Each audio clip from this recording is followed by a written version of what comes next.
What are we doing today? It's Good Friday. That's what we're doing today. I'm a little nervous for this one.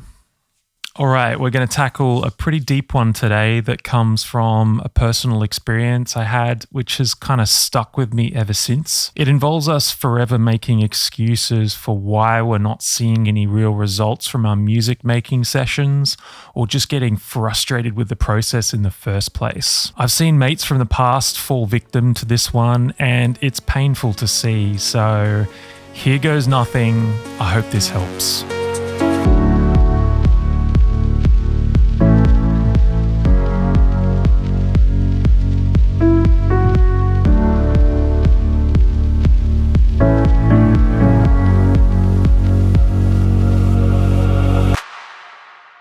Now, this was a few years ago. I was out one night with a couple of mates and we'd been drinking. We'd had a nice meal somewhere, and then we ended up back in the studio and we decided to kind of have this impromptu jam session. So we switched on all the gear, and I mean, we had some nice gear too. We had various analog synths, drum machines, and just a fully functional studio that would have been an absolute dream for most music makers. Now, as we got stuck into the music, and we'd had a few drinks by this stage, but nevertheless, I couldn't help but notice my mate struggling to get any kind of decent sound out of the gear he was using. He'd really quickly jump from one piece of gear to the next piece of gear, never really properly exploring what this piece of equipment had to offer. And ultimately became really frustrated with the situation in what was supposed to be a fun, creative, no pressure environment. Now, in this moment when anxiety is no doubt starting to enter the mind, or we're feeling self-conscious about our abilities amongst our peers, we can start to think rather irrationally and start making excuses for our situation. We can start to blame the equipment or our surroundings, or in my friend's case,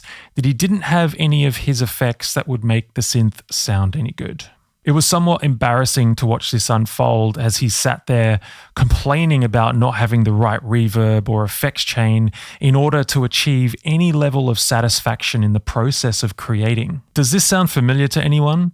Like, I can make music, but only if I have my tools. I felt bad for my friend because I understood where he was coming from, and I also understood what the real problem was. It wasn't the tools or the synths or our surroundings or the fact that we'd had 100 beers before we got to the studio. It was that my friend was severely out of practice. He's one of these OG DJs who's been surrounded by gear and the life of a producer for most of his life, extremely knowledgeable when it comes to gear and how to use it. But just surrounding yourself with this stuff doesn't compensate for the fact that all that doesn't mean shit if you haven't put in the hours yourself. It was clear to me that there was a fear factor when we walked into the studio that night, because you can talk a big game all you like about all the fucking gear you own and how nice your studio is, but eventually you have to show up, you have to deliver, and that's what separates the amateurs from the pros. You're struggling,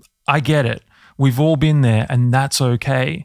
Just know that there is a way through that struggle. We don't have to be making the best music. What's important is that we're consistently making music in the first place.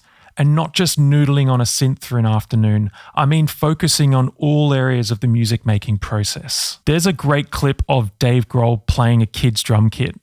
It's set up all wrong, it sounds like shit, and it's about 1/3 the size of a normal size kit. There's media everywhere, there's people filming, taking photographs, and you think Dave's like, oh nah, I can't play this, it's not my drum kit. Fuck no. He grabs those sticks and proceeds to punish this kid's drum kit to amaze everyone in the room.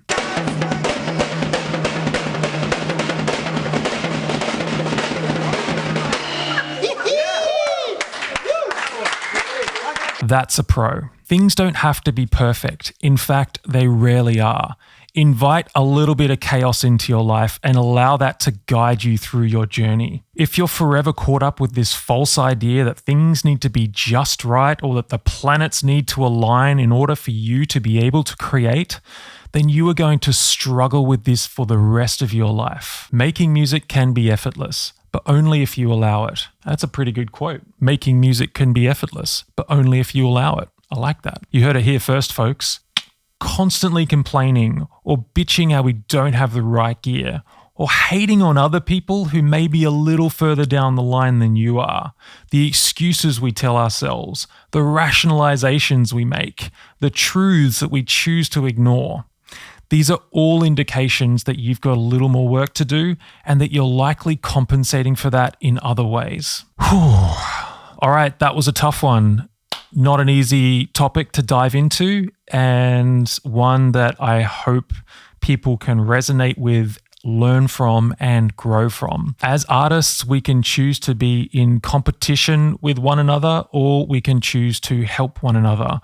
And this is why I do what I do. I want to help us all grow together. Unfortunately, this can lead to people being on the receiving end of people struggling with their music, and it comes out in other ways. I've been on the receiving end of that before, and it's not a nice feeling. So if I can make any kind of impact to eliminate this kind of behavior from the planet, then I've done my job. But we better leave it there today. I'm going to sign off now. If you did like this video, then please remember to subscribe. It really does help. And be sure to give this video a thumbs up also.